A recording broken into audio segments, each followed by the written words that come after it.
Bonjour tout le monde.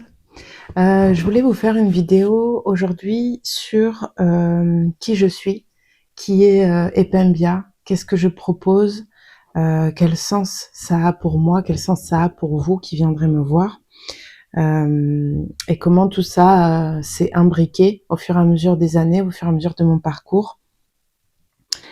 Commencer par vous dire qu'en fait, j'ai eu un passif extrêmement difficile, complexe, une vie qui a démarré un peu à 100 à l'heure sur énormément de sujets, d'une richesse incroyable pour moi aujourd'hui, mais qui a été vécue, enfin subie en tout cas au départ, avec énormément de, comment dire, d'événements marquants, de traumatismes, de choses très difficiles. Je vais un petit peu vous parler de ces différents sujets qui m'ont construite et qui aujourd'hui sont un peu mes spécialités et les choses sur lesquelles je peux vous accompagner parce que je l'ai vécu, soit personnellement, soit de façon dérivée, parce que des gens de ma famille l'ont vécu, parce que j'ai accompagné ces personnes-là, voilà. Donc je voulais vous faire part de ça et vous expliquer un petit peu toutes les pistes que j'ai pu expérimenter moi pour travailler sur tous ces traumatismes, toutes ces difficultés et et on finira par quels sont un petit peu mes outils à moi, ceux que je vous propose, ceux que j'ai vraiment intégrés à l'intérieur de moi et qui font partie maintenant de moi, de ma vie et aussi maintenant de mon entreprise. Voilà, j'avais envie de faire une vidéo là-dessus. Donc moi j'ai une enfance assez assez difficile. Alors tout ce que je vais dire là, c'est pas pour dire voilà Axel la pauvre, ce qu'elle a vécu, tout ça, tout ça. Non, c'est vraiment juste pour vous montrer quels sont mes sujets de prédilection et pourquoi ils le sont. Alors, il y a énormément de gens qui sont passés par ce que j'ai vécu, c'est sûr. Moi, c'est simplement que j'en ai fait mes outils de travail et que j'ai envie de là vous l'exprimer. Donc, j'ai rencontré je vais un peu vous lister comme ça, sans mettre un ordre chronologique là-dedans, mais juste vous exprimer les sujets et un petit peu tout ce que ça concerne. Et parfois, il y a simplement des mots à donner parce que ils sont suffisamment parlants. En haut de ma liste, j'ai mis dépression et burn-out. Moi-même, j'ai vécu un burn-out. J'en ai parlé dans d'autres vidéos, d'autres vocaux. Podcast. Mais la dépression, je connais aussi énormément puisque j'ai eu beaucoup d'amis et ma maman qui est passée par une grande phase de dépression quand j'étais un peu plus jeune. Donc je connais très très bien le sujet, même si chacun est différent dans sa façon de vivre les choses. J'ai une grande empathie et beaucoup de compassion pour les personnes en état de dépression et je pense avoir la possibilité de les accompagner via mes outils que je vais vous expliquer à la fin de la vidéo.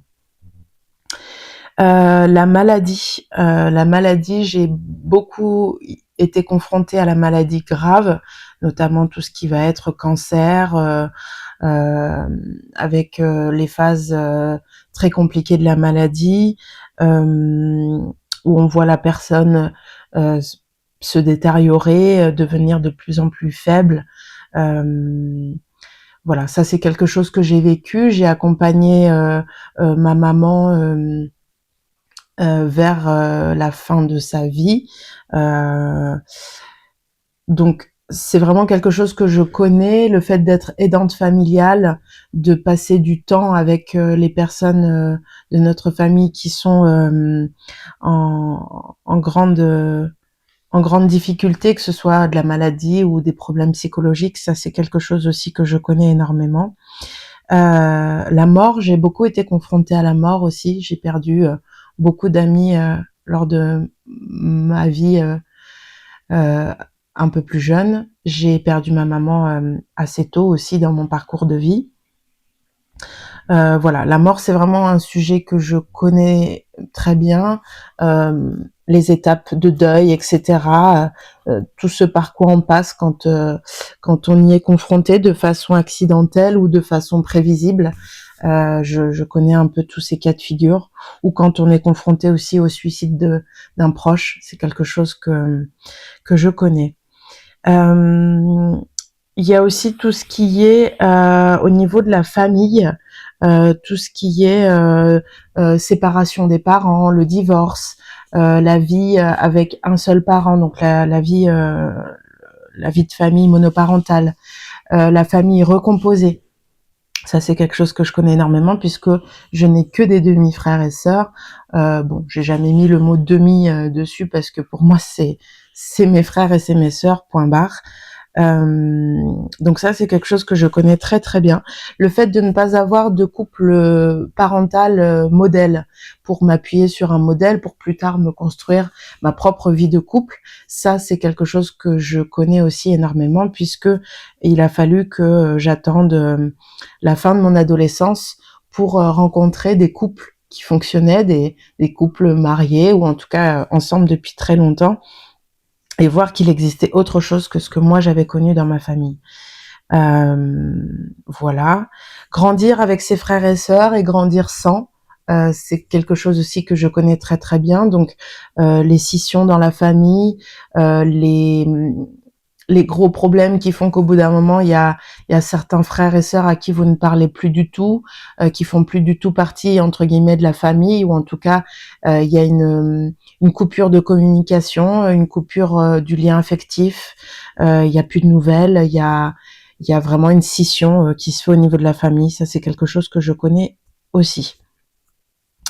Le fait de se faire seul, de grandir seule, de se sentir un peu mouton noir dans la famille, d'être un peu celle qui a un parcours extrêmement différent, qui dérange, qui peut parfois être confrontant pour les autres ou inspirant pour d'autres membres de la famille. Bien sûr, j'ai eu la chance d'avoir une grande sœur notamment qui m'a énormément soutenue et une petite sœur et un petit frère tellement plein d'amour pour moi qu'il y avait du soutien, mais dans ma famille qui pouvait sembler être tellement grande et tellement étendue, j'ai finalement été très très seule dans ma façon de grandir et de me construire. Il y a voilà ce genre de sujet que je maîtrise assez bien. Il y a aussi tout le côté héritage de la mixité culturelle que j'ai à l'intérieur de moi, de par mes origines, de par le fait d'avoir grandi en France, mais d'avoir une autre culture à l'intérieur de moi. Donc ça, c'est quelque chose que je connais très très bien, et comme j'ai fréquenté pas mal de personnes un peu dans le même cas que moi, eh bien ça m'a permis de comparer, de m'inspirer, de voir un petit peu quels étaient les processus par lesquels on passe pour se construire quand on est avec cette particularité ou cette richesse, cette difficulté aussi parfois, parce qu'on fait face au racisme, on fait face à de la stigmatisation puisque vous représentez la différence. Vous incarnez la différence.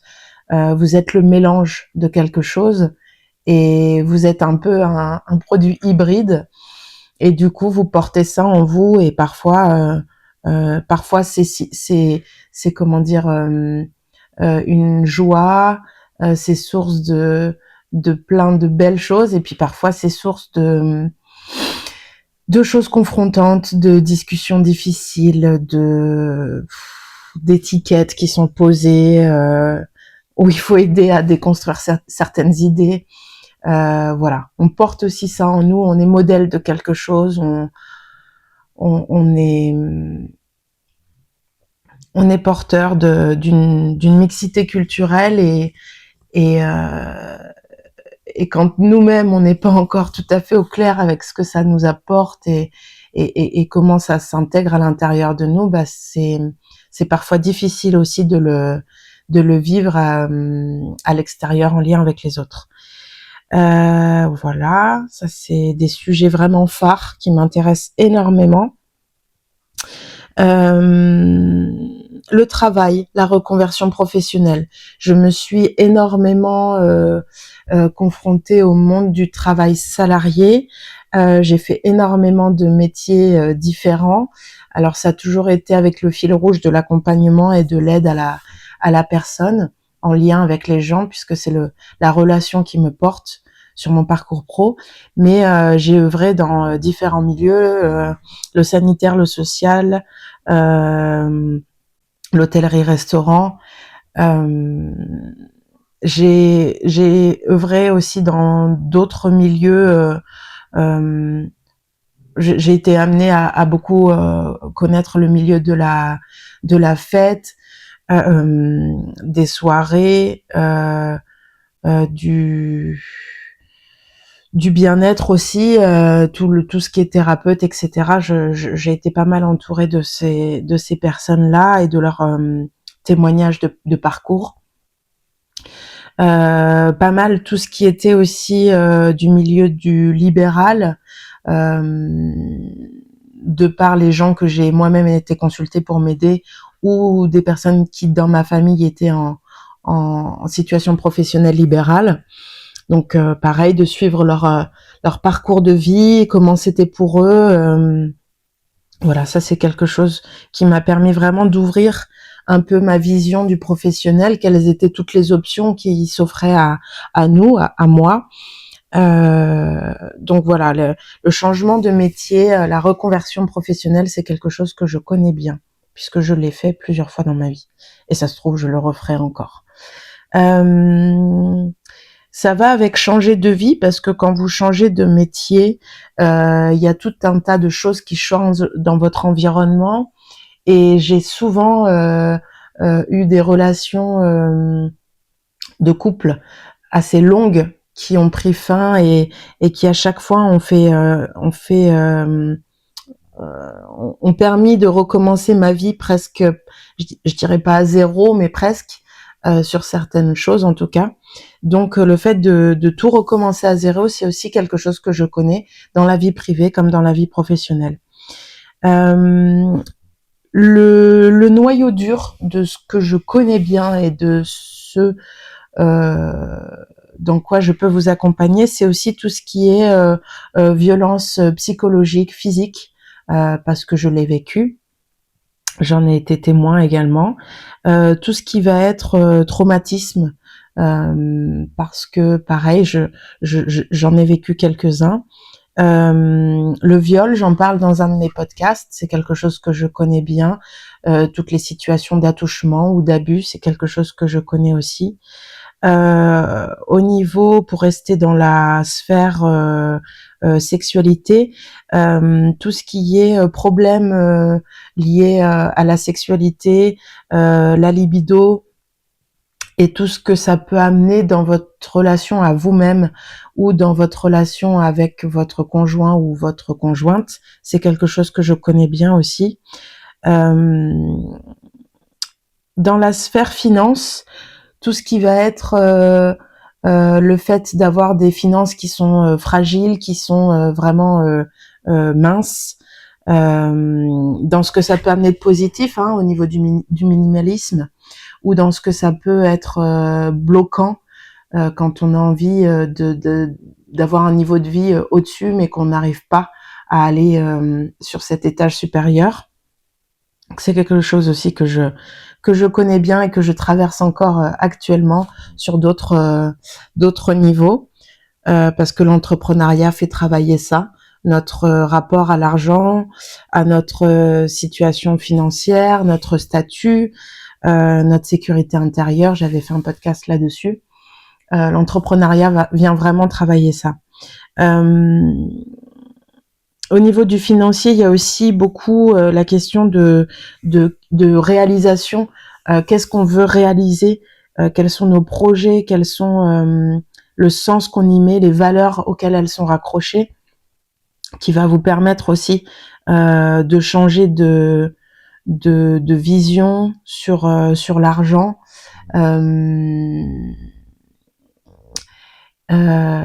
Et de comprendre que on a énormément de croyances qui sont liées à l'argent, surtout quand on vient d'un milieu un peu populaire, que l'argent c'est difficile à gagner, qu'il faut travailler dur, la méritocratie, enfin énormément de choses qui tournent autour de l'argent et qui sont fausses, ou en tout cas qui sont vraies pour un certain niveau de vie, une certaine catégorie sociale, mais qui sont fausses pour d'autres, puisque on voit bien que dans d'autres catégories sociales, notamment plus élevées, c'est pas ces croyances-là qui sont là, et du coup ça crée un tout autre environnement financier, et ça permet de comprendre que nos pensées, nos croyances influencent énormément cette partie-là de notre vie.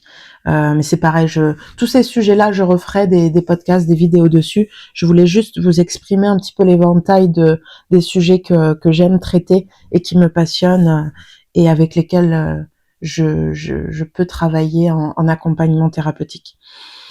Tout ce qui va être autour des polarités, recherche d'équilibre entre votre part féminine, votre part masculine. Alors vous l'appelez peut-être pas comme ça, mais ça va être tout le côté intériorité, extériorité, tout votre côté, votre part de sensibilité ou votre part qui va être dans l'action. Voilà, c'est des polarités comme ça, des choses où on a l'impression que c'est complètement différent, mais ça va ensemble. L'idée, c'est d'y trouver de l'équilibre et d'y créer une certaine harmonie. Et pour ça, on peut penser donc au yin et au yang, qui représentent cette part féminine et cette part masculine. Et si vous regardez le symbole du yin et du yang, il y a du blanc dans le noir et il y a du noir dans le blanc. Tout n'est pas séparé en fait, et c'est vraiment un travail extrêmement intéressant que d'aller travailler vos polarités. Devenir une femme, ça aussi c'est un sujet incroyablement passionnant et qui me porte encore aujourd'hui, avec tout ce que ça engendre, hein, le travail autour du cycle de la femme, le travail autour de quelle femme je suis.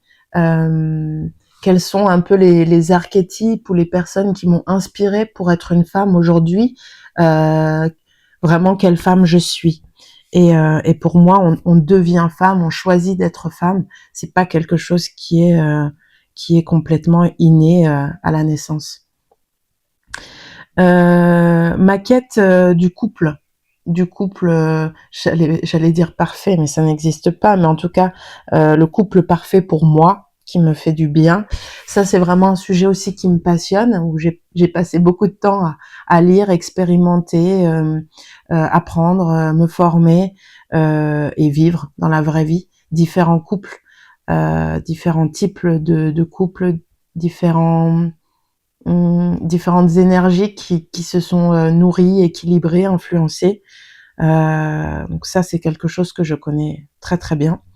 Et aujourd'hui, j'arrive sur un équilibre que j'ai jamais atteint auparavant grâce à tout ce travail justement dans mon passé, et dont je vous ferai part parce que ça me passionne et ça me rend pleine de gratitude aujourd'hui d'avoir réussi à atteindre un niveau qui me satisfait de plus en plus et qui me nourrit tous les jours. L'adolescence, un sujet passionnant aussi parce que j'ai eu une adolescence très difficile, très riche d'épreuves, et qui aujourd'hui fait que j'ai une attention toute particulière pour les adolescents parce qu'on construit énormément de choses à partir de cet âge-là. Il y a des enjeux extrêmement importants, des croyances qui se scellent à ce moment-là, des violences, des difficultés qui peuvent apparaître et qui sont souvent minimisées, alors que l'adolescence est vraiment un parcours du combattant et un terreau incroyable pour l'adulte qu'on devient juste après. Le suicide, j'en ai déjà parlé, quelque chose que je connais d'assez près. Les troubles alimentaires et tout ce qui va être lié à régime, perte de poids, obsession, c'est quelque chose que je connais très très bien parce que je l'ai vécu. J'en ferai part aussi dans une autre vidéo de mon parcours de vie là-dessus, mais j'en sors tout juste d'un truc qui commence à être sain, où je commence à accepter mon corps tel qu'il est, à l'aimer, à le choyer, à en prendre soin. J'ai été confrontée à l'anorexie, j'ai été confrontée au contrôle, à l'hypercontrôle, au fait d'épuiser mon corps dans des séances de sport très très intenses pour être sûre de pas prendre de poids, aux privations, à énormément de processus par lesquels je suis passée pour essayer de ressembler aux canons de beauté qui nous entourent et qui sont complètement bullshit, mais tant qu'on le sait pas, c'est compliqué. Et ça fait lien aussi avec mes origines et mon métissage, puisque il y a une part française, blanche à l'intérieur de moi, donc dans mon corps, dans mon physique, et il y a aussi une part africaine, antillaise, dans mon corps, dans mes formes. Et ça aussi, ça n'a pas été évident de grandir en France en portant mes formes gabonaises, antillaises. Donc ça aussi, c'est un sujet que je maîtrise assez bien et que je vous partagerai avec joie. Il y a aussi tout ce qui va être autour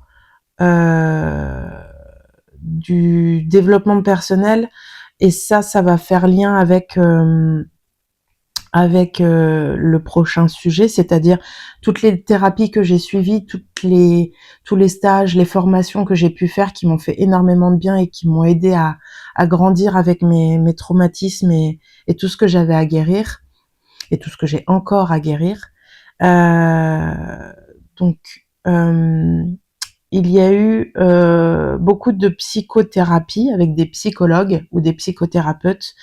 J'ai été voir une seule fois un psychiatre pour m'aider sur mes crises d'angoisse. Et à l'époque, j'étais adolescente et la seule chose qui a été faite, c'est de signer une ordonnance pour me donner des anxiolytiques. Et j'ai testé une seule fois dans ma vie, j'en ai pris même pas un cachet entier et je me suis endormie en cours. J'étais au lycée à l'époque et je me suis juré de ne plus jamais prendre ça puisque ça n'allait pas m'aider, en tout cas moi, c'est sans jugement pour les autres, ça n'allait pas m'aider moi à faire le point sur tout ça et à dépasser mes crises d'angoisse et à comprendre pourquoi c'était là, aller chercher les problèmes à la source.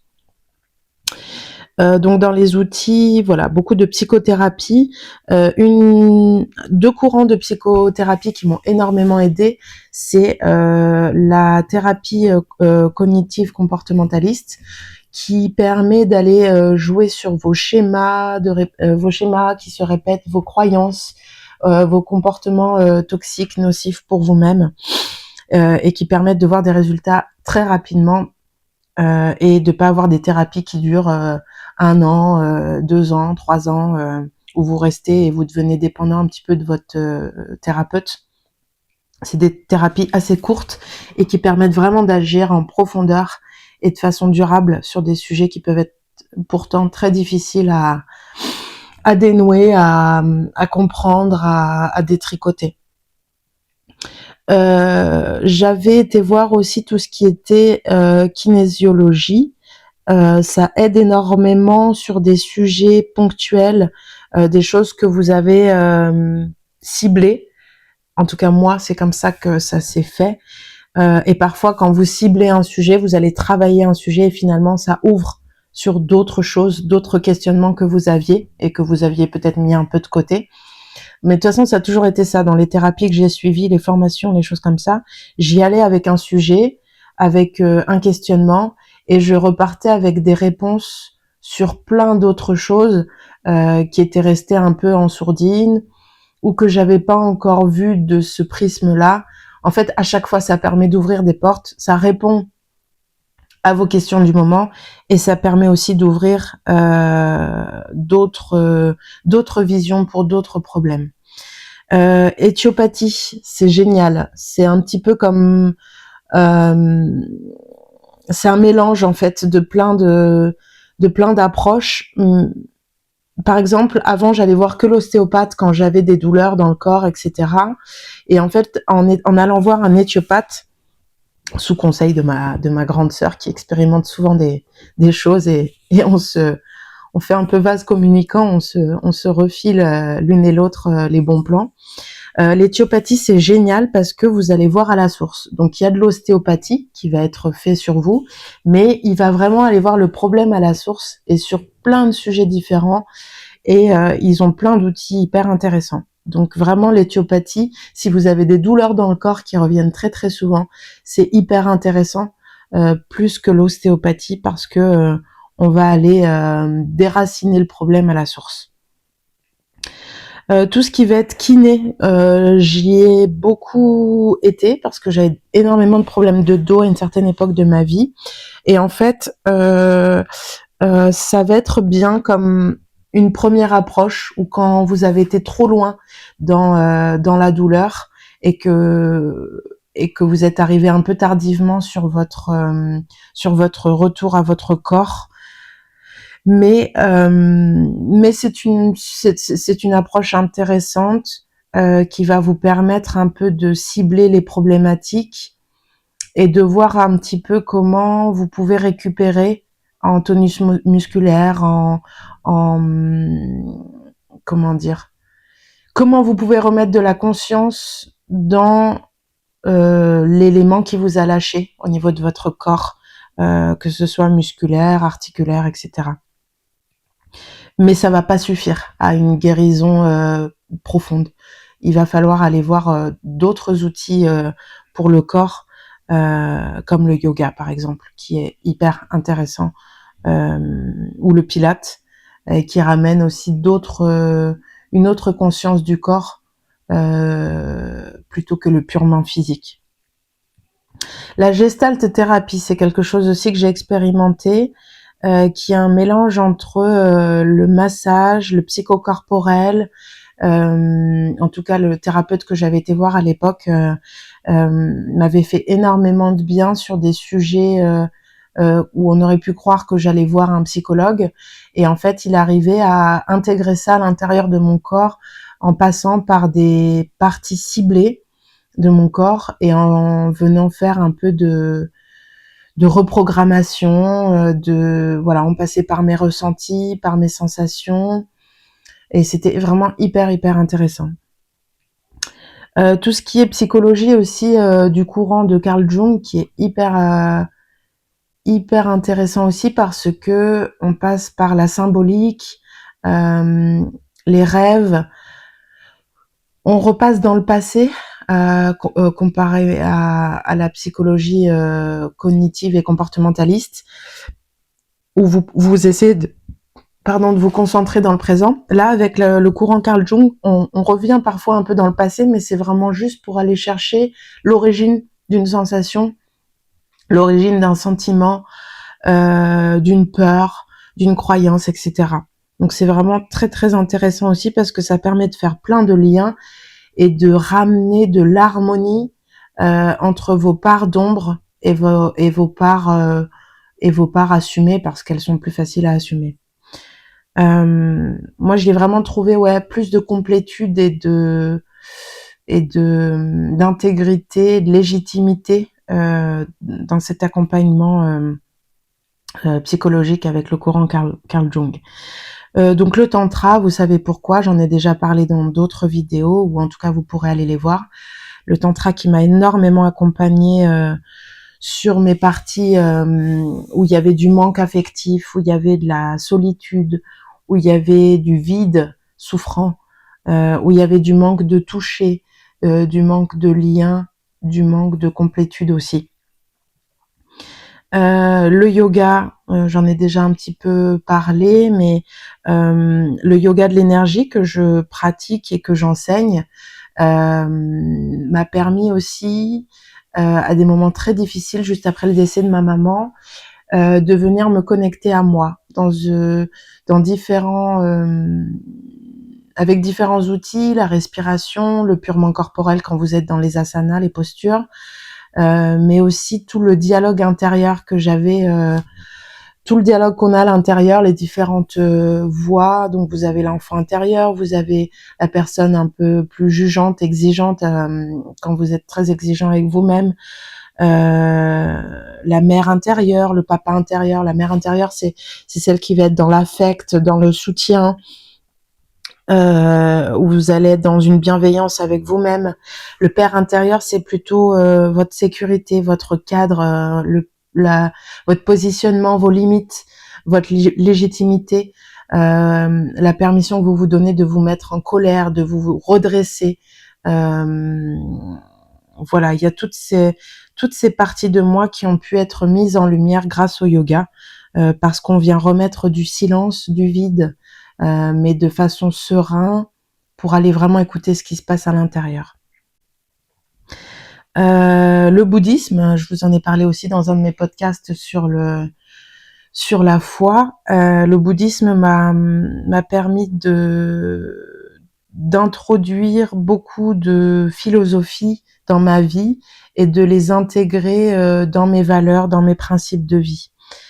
Le Reiki qui a été une première porte sur le monde énergétique pour recevoir un soin énergétique, parce qu'on va facilement aller recevoir un massage, etc. Mais c'est difficile pour beaucoup de gens d'aller recevoir un soin où vous vous allongez sur une table, où vous êtes assis sur une chaise, et on va juste apposer les mains au-dessus de vous ou sur vous, et en fait on a l'impression qu'il va rien se passer, mais il se passe un truc incroyable dans l'invisible. Et après, sur un parcours de 21 jours, c'est souvent ça qu'on dit après un soin énergétique, mais ça dure parfois beaucoup plus longtemps, vous allez infuser ce soin, et il va se passer énormément de choses dans votre vie, des synchronicités, des rencontres de gens, des choses qui tombent à pile, des rêves, des accidents de vie, des ruptures, des changements importants. Voilà, il y a vraiment des choses incroyables qui se passent quand vous permettez de faire rentrer un peu l'invisible, l'énergétique, le spirituel dans votre vie, et que vous le viviez via un soin directement sur votre corps, que ce soit en présentiel ou à distance. Pareil pour tout ce qui va être guidance, voyance. On a tendance à rire un peu de ça, mais ça a vraiment une importance incroyable en termes d'inspiration, pour vous amener à voir à l'instant T qui vous êtes et vers quoi vous allez si vous restez dans vos chaussons actuels. C'est un peu ça en fait la guidance et la voyance. Mais tout est modifiable à chaque instant, puisque vous avez le choix à chaque instant de faire autrement. Et ça, c'est important de le garder quand on va voir justement une voyante ou une personne qui va vous faire une guidance, une canalisation dans l'instant. Tout ce qui va être alimentation saine, naturopathie, huile essentielle, fleurs de bac, c'est des choses que j'ai moi-même expérimentées sur moi. Alors, je pourrais pas vous conseiller comme une naturopathe, etc., mais en tout cas, vous apporter mon expérience sur le sujet. Parce que ça compte énormément dans nos vies, et qu'on se rend pas compte à quel point ce qu'on ingère a de l'influence sur nos vies. Parfois, on est vraiment trop déconnecté de notre corps pour s'en rendre compte, mais l'alimentation est notre première médecine, vraiment. Et il est important d'investir dedans, et de pas, même quand on a que des petites finances, de pas se limiter à l'achat de produits vraiment top budget, etc., parce que on se rend compte sur la durée que notre immunité, notre force, nos énergies sont impactées par ça. À savoir que moi j'ai un régime végétarien, etc., parfois végétalien à certains moments de ma vie, et que j'ai vu vraiment la différence. En restant sur l'alimentation, j'ai beaucoup expérimenté le jeûne, les monodiètes, les cures. Ça m'a apporté énormément, Et pareil, je pense que j'en ferai part dans certains podcasts pour expliquer un petit peu dans quel cas on peut faire ça et qu'est-ce que ça apporte. J'ai aussi expérimenté les substances qu'on dit illégales, drogue, dans ma vie, dans des moments de fêtes, de festivals, etc., quand j'étais beaucoup plus jeune, et qui m'ont permis d'ouvrir des portes parce qu'on le sait aujourd'hui et même l'univers pharmaceutique reprend à mini-dose certaines substances telles que les champignons ou d'autres produits, ouvrent des portes dans le psychologique, dans la psyché, et vous permettent aussi d'amener une autre vision de vous-même, de vous à vous-même, de vous avec les autres, et de comment vous vous percevez dans la vie, de votre environnement aussi. Moi, j'ai retrouvé une vision que je pense que j'avais plus petite, mais du vivant, de ce qui nous entoure et qui est vivant. On oublie parfois que notre environnement, surtout quand on grandit à la ville, que notre environnement, il est vivant autour de nous et que il y a des échanges énergétiques avec cet environnement et que ça aussi, ça nous construit, ça nous nourrit, ça nous dessert et ça nous influence. Tout ce qui est livre de développement personnel, le fait de se former, d'apprendre en continu, de rester en veille, permet de nourrir votre esprit et de grandir, de vous sentir toujours en renouvellement, de pas stagner dans vos connaissances, dans vos idées, dans vos principes. Ça permet de garder une certaine ouverture, une souplesse, une adaptation d'esprit. Et ça aussi, on l'apprend en yoga via la souplesse physique qui apporte une souplesse d'esprit. Mais le fait d'être autodidacte, d'apprendre, de lire sur des sujets qui vous touchent, ça aide vraiment à garder cette ouverture d'esprit qui est très importante pour continuer de grandir dans une certaine jeunesse d'esprit. La danse. La danse, je suis née un peu dedans. On dansait énormément à la maison avec une autre de mes grandes sœurs et ça m'a accompagnée longtemps. Je retrouve ça aujourd'hui, tout doucement, je reviens dedans. Je l'avais laissé via un échec, enfin quelque chose que j'ai vécu comme un échec au niveau de la danse le jour du bac où j'ai présenté une option danse. Et ça s'est très mal passé. Et depuis, j'avais complètement coupé avec cette magie, cette thérapie.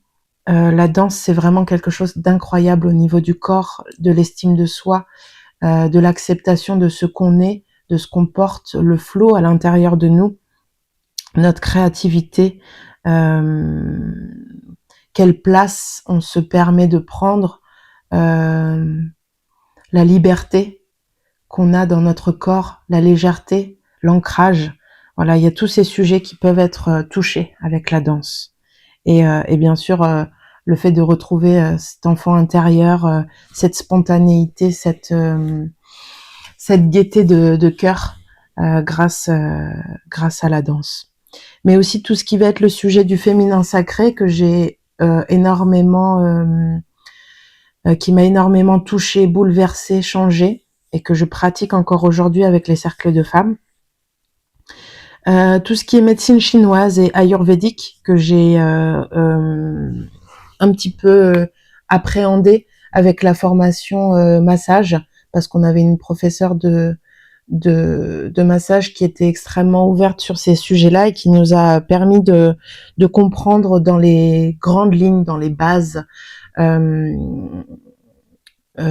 qu'est-ce qui était important de connaître en médecine chinoise et ayurvédique, et ça permet vraiment de donner une autre approche du corps, des énergies qui nous traversent, le lien avec notre environnement et les éléments de la terre. Et en vous disant ça, ça me fait penser au chamanisme aussi, qui est très lié aux éléments de la terre. Et j'ai vécu beaucoup de soins chamaniques et j'ai beaucoup aimé ce lien avec les éléments.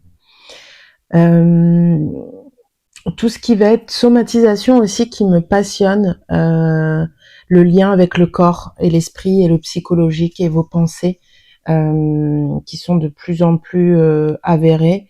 C'est des sujets qui sont de plus en plus conscientisés par le plus grand nombre. Et c'est de plus en plus admis.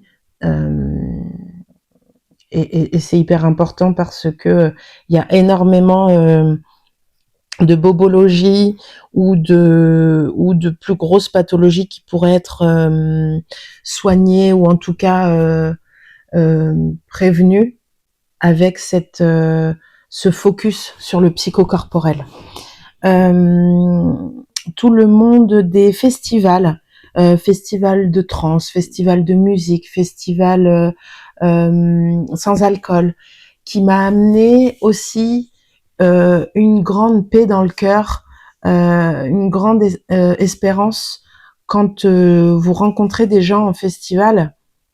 Alors je parle pas des grands festivals où l'idée c'est juste de se bourrer la tronche devant un concert, quoique ça peut aussi en faire partie un tout petit peu, mais à la sortie de l'adolescence, donc début de ma vie d'adolescente, j'ai rencontré le monde du festival et ce que j'y ai trouvé, c'est énormément de bienveillance, énormément de solidarité, de joie, de spontanéité, l'impression de retrouver comme une espèce de grande récréation où on fait attention aux uns aux autres.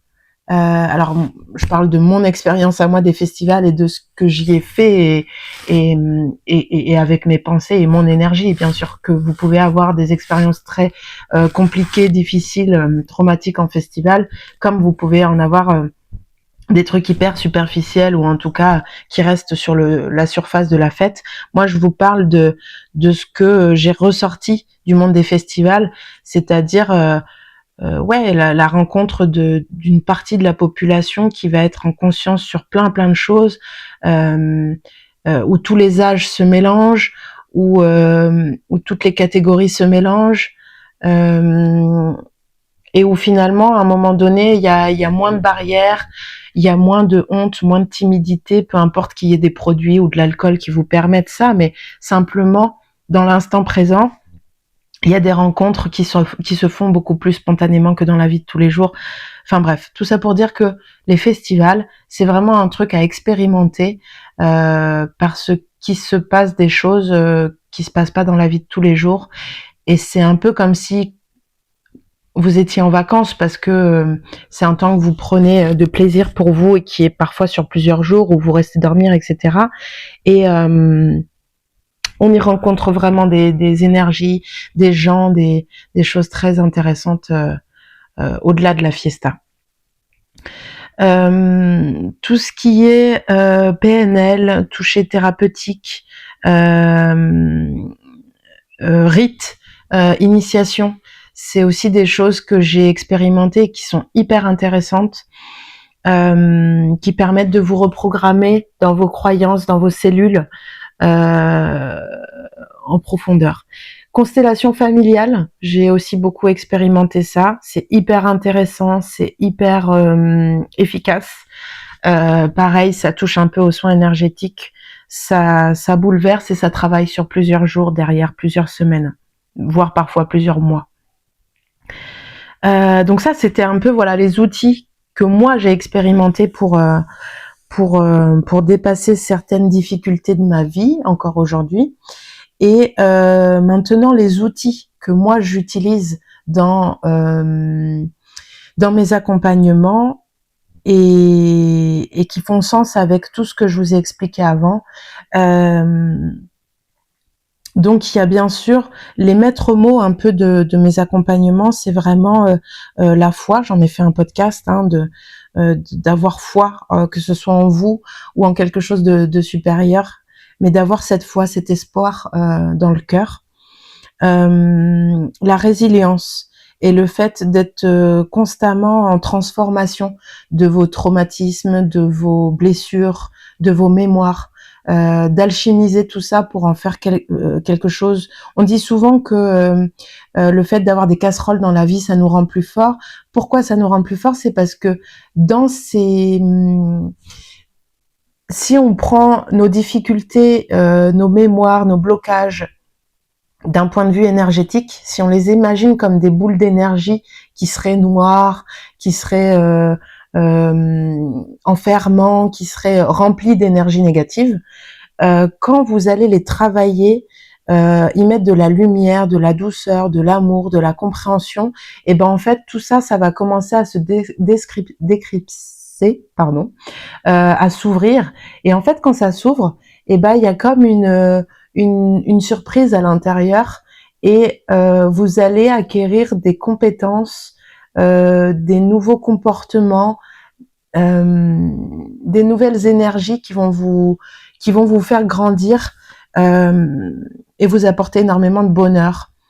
Et c'est ça en fait la résilience, c'est d'aller voir en quoi ma difficulté là du moment, qu'elle soit toute petite ou catastrophique, va m'apporter, si je la regarde de façon autre que d'avoir juste le nez dans le guidon et de subir, si je reprends ma responsabilité sur cette difficulté, si j'y mets de la lumière, et ben en fait, elle va devenir bénéfique pour moi, et elle va même me nourrir et m'amener à un stade supérieur dans ma vie.